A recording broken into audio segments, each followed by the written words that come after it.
I DJ at this like local spot. There's this like dude who's always there. And I've got, like, my mom says I've got one of those faces because strangers just want to talk to me about politics. And they're just like, well, I want to tell you that I'm MAGA. And I'm like, good for you, sir. Anyway, I think upon like third listen, my antenna started to go up a little bit because he was like, I'm Mexican. And I was like, whoa. Because he is the lightest, brightest, white-haired, blue-eyed MAGA and like, you know, whatever. But won't let you forget that he's Mexican, right? And also wants to talk about how, like, we'll call her Wendy down the road. Just recently, like, her husband's been cheating on her and he tried to evict her back to Armenia. And that's not fair. Like, we need to stand up for her. And I'm like, but children are being, like, ripped out of school and a lot of them are like from your heritage. And he's like, well, what about all the criminals? And I'm like, my mind is like eating this guy up because how are you holding both of these truths at the same time? So after I finally asked him for an interview, turns out his Mexican father wouldn't let him speak Spanish in the house, would not acknowledge that they were Mexican at all, and kicked him out of the house at age 14. And so I'm like, have you ever considered that you're doing all of this to just piss off your dad? And he says, of course.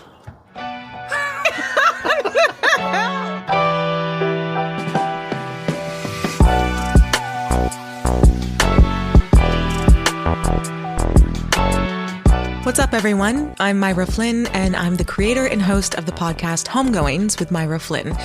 Homegoings was originally produced by Vermont Public, though now we've gone indie, which means we can talk about whatever the heck we want to talk about. And as you can hear, I'm drawn to all the juicy tensions in our society, especially the ones that make us a little uncomfortable to talk about. I'll talk about it.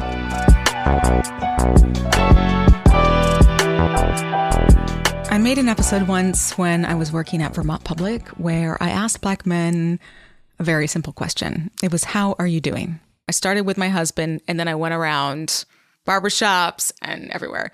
And it was so interesting because I was really just like wanting to know, like, how are you doing, Black men? But the interesting thing was like no man would answer the question. They would be like, well, you know, when it rains, it pours and, you know, God is good. And I just like made it my mission to just keep asking, but how are you doing?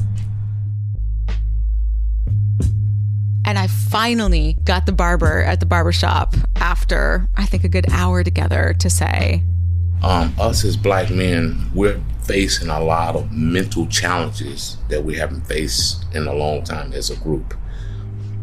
And that makes you feel? That makes me feel scared. And that was kind of when the episode started.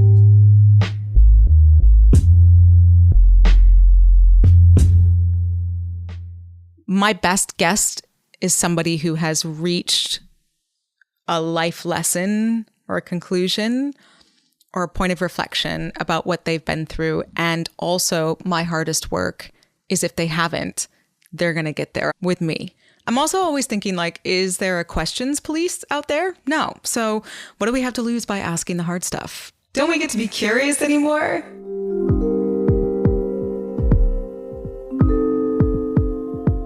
I think offensive people who lean into tropes, people who feel like they are bucking stereotypes, and people who feed into them, and people who don't think they are, but they actually are super fascinating.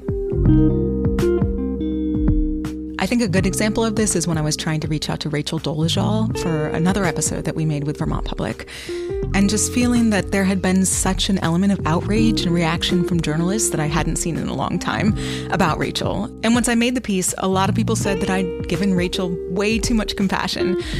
And there was criticism about why I even brought her back into the spotlight. Why are you platforming people like this? And my answer to stuff like that is always, because they exist.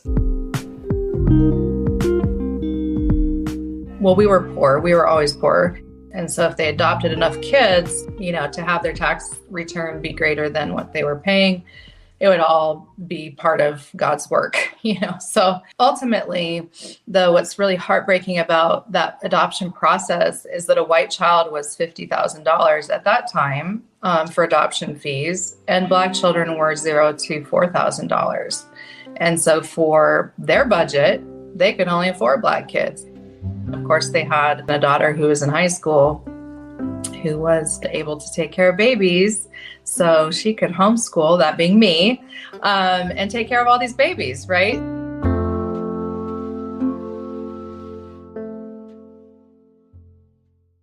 So why do I do this to myself, mostly? I think because I always have. I'm actually a musician who's been touring since forever, and I've seen a lot, some might say too much of the world, and this world is wild.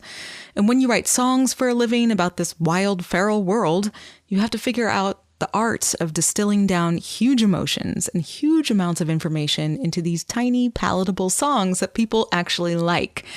I think the transition to podcasting made sense for me because you have to do the same thing. So I'm basically a walking distillery. It's fine. Everything's fine. Starting again now? Don't forget the pictures underneath the mattress. Something for the children, something for the... Stories are songs. Songs are stories. In my opinion, if you're truly listening, all audio has a kind of cadence, rhythm, and musicality to it. And beauty. Baby, you're all I need to survive. Beauty can be really misrepresented as something that is neat, and it's not neat. You know, beauty is super messy. It can be a moment where you realize the person that we're interviewing is having an aha moment that they never thought about before. Beauty can also be a moment where somebody realizes that they don't have the answers to the things that they thought they did. Or beauty can be a moment where they are feeling like the melancholy, the beautiful sad, right? Kind of grief for what they've been through. How did it feel going alone? So is this going, am I okay? I pictured myself more together. On Homegoings with Myra Flynn, let's make something beautiful out of something painful. Otherwise, what's the point of going through it? Thank you for sharing. Yeah, it's okay. No, it's great. Yeah. Okay. You can't have a wrong way of telling your own story, by the way. Unless you don't tell it.